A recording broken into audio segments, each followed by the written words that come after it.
sunlight in the way. We're going shopping today.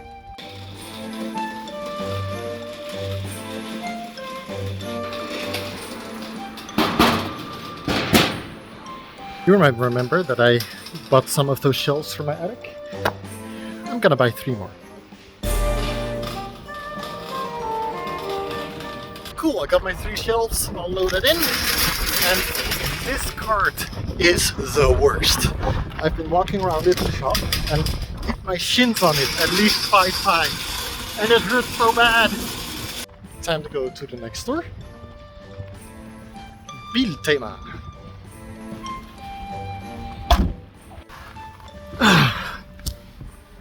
Okay, got everything I need from the Biltema. Now put the key in the car and look at my little shopping list. Shelves, check. I still need to get dirt for planting my first seeds. I got seeds for paprika plants or bell pepper plants, whatever you want to call them. And I got rubber gloves. Good. So all I need to go get is milk and dirt. Start the car will be easier. The car doesn't really drive if you don't start it. Okay, to the next store. Well, I stopped filming going from store to store because I had to go to a bunch of stores and filming was slowing me down. But I got the most important thing here, the shelves and a bunch of other groceries. And let me show you what I'm gonna use the shelves for. So, this is a little hidden secret in my house. My very unorganized laundry room. Here we've got the laundry mat, we've got some things to hang laundry with, and this thing is just unorganized. Here's the ladder that goes to the attic, and here we've got... It's just unorganized in here. And we're thinking those shelves will help a lot with that.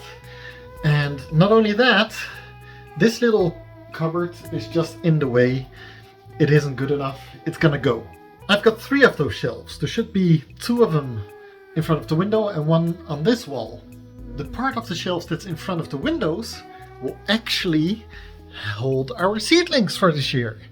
Yes, we are gonna plant more crops, and we're gonna have to start out our seedlings somewhere, and we've decided to put them on the shelves in front of the window so they get enough light, and they'll start right there.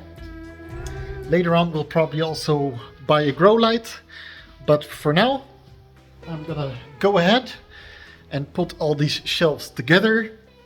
I'm not gonna film the entire process because it's a lot of work, and as I mentioned before, filming slows me down. So I'm just gonna put a podcast in my ears, listen to some music maybe, while putting the shelves together, and I'll put them up and I'll show you guys when I'm done. I won't be able to finish the entire shelves right now because Frida is away at the moment. I have to, together with her, decide on what height every shelf is gonna be. So I'm just gonna put them together just enough so that they're standing there, and then when Frida comes back I can decide the height of each shelf individually. Anyway, I'm gonna start working, and it's gonna fade to dark, and it will fade back once I'm done. Back from the darkness, here we are. I have put together some of these shelves, and I know it's difficult to see with the ladder and the small space. Let me turn the camera around. So as you can see, I put the shelves together here. They're in a L shape, and this is already a lot neater than it was before. But I still got a bunch of shelves here that are not in here yet, because I want to give Frida the chance to decide at what heights they come. But yes, this system is so much better than what we had before.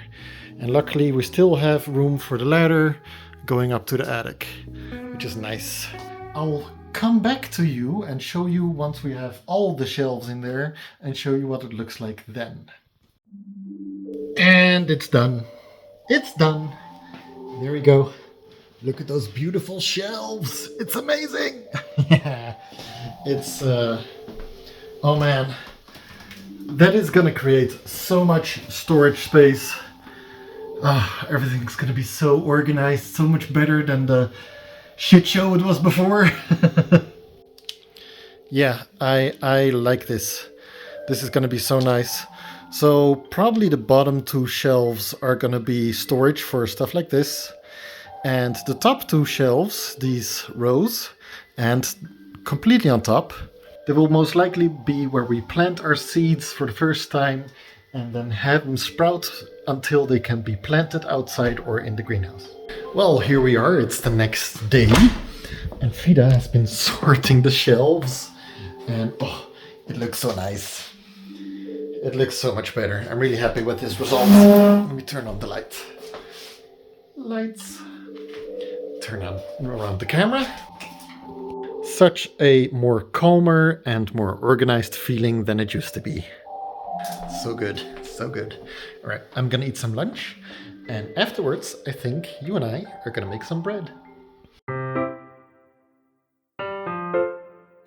Okay, so I got this recipe for Dutch oven bread, and I wrote it down here. I found it on the internet and I've adjusted a little bit. I'm gonna share it with you guys. I am a novice at making bread. So if your bread doesn't turn out the way I'm telling you, it's not my fault, okay? I'm a beginner at this. 2 teaspoons of sugar.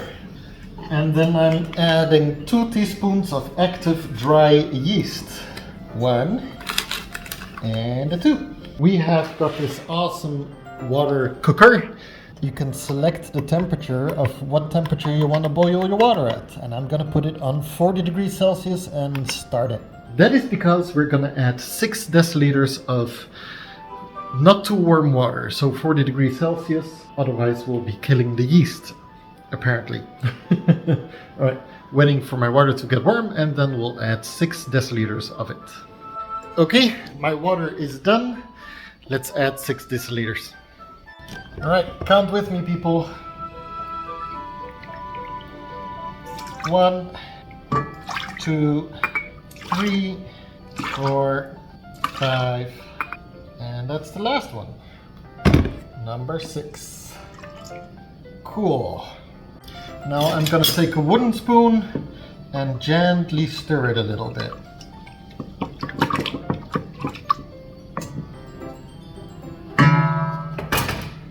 Now the next step is to take this water concoction with the sugar, water and the yeast, put it in a warm place and let it stay there for about 10 minutes.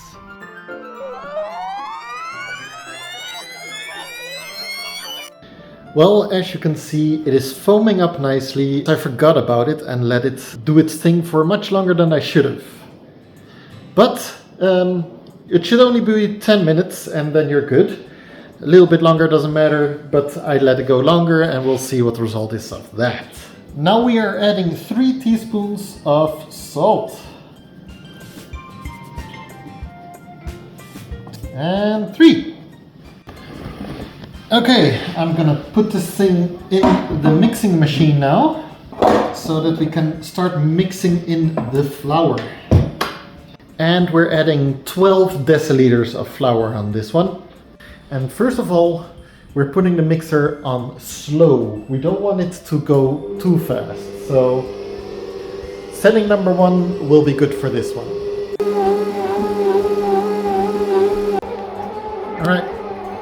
I let the mixer do its thing for about 10 minutes and then it's time for the next step. Okay, it's been 10 minutes. Time to get the bread from the hook. It's quite tough. Seems to be the correct consistency though. It's nice and stretchy. Ooh. Come on. Release the hook. There we go. Perfect. Don't need that anymore. Oh, jeez.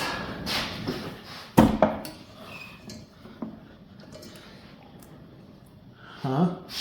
Right. There we go. Oh yeah, this seems to be the way I want it. Alright, I'm gonna put a little bit of flour over it. Just like that. Just to make sure it doesn't stick to the sides too much when it rises. Put a towel over it. And now I'm gonna let it rise in a warm place for about an hour. So here's my fireplace. I'm just gonna put it on the shelf over there where it is nice and warm. So we'll see what that looks like in an hour. And to remind you, right now it looks like this. Ooh, that has definitely risen. All right, awesome. All right, first off, let's start with powdering this here a little bit.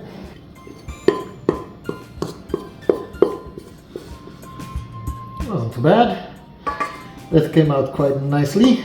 And what we're doing now is we're gonna grab corners, stretch, bring it to the inside, grab corners, stretch, inside, and do that a couple of times so that we get a nice round formed bread.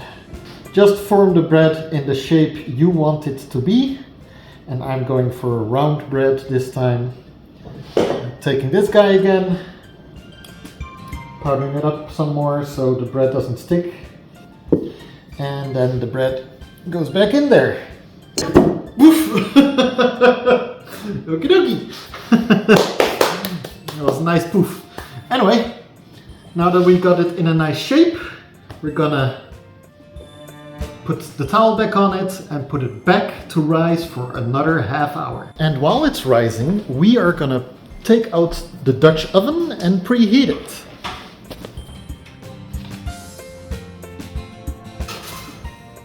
And we're preheating it on 260 or 270 degrees Celsius.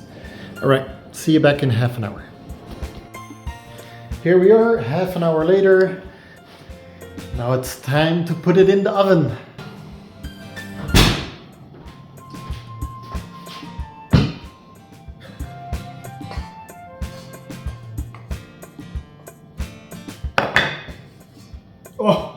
Oh, it feels so nice and fluffy. It feels so nice and fluffy, perfect.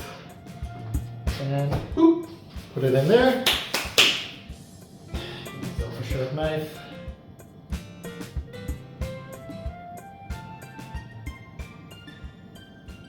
And in the oven it goes.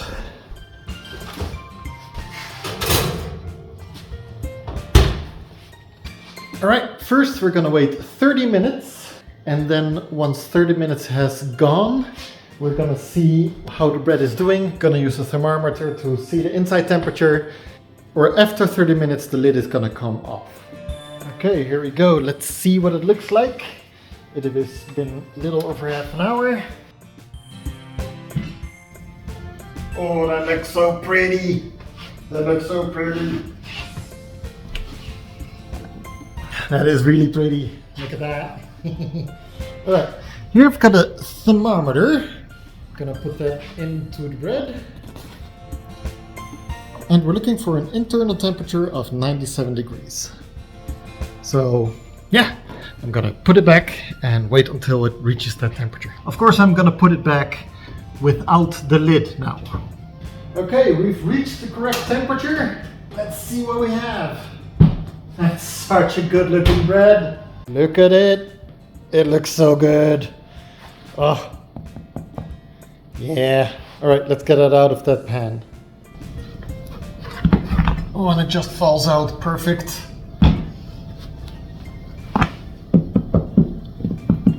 Sounds nice and hollow. Perfect.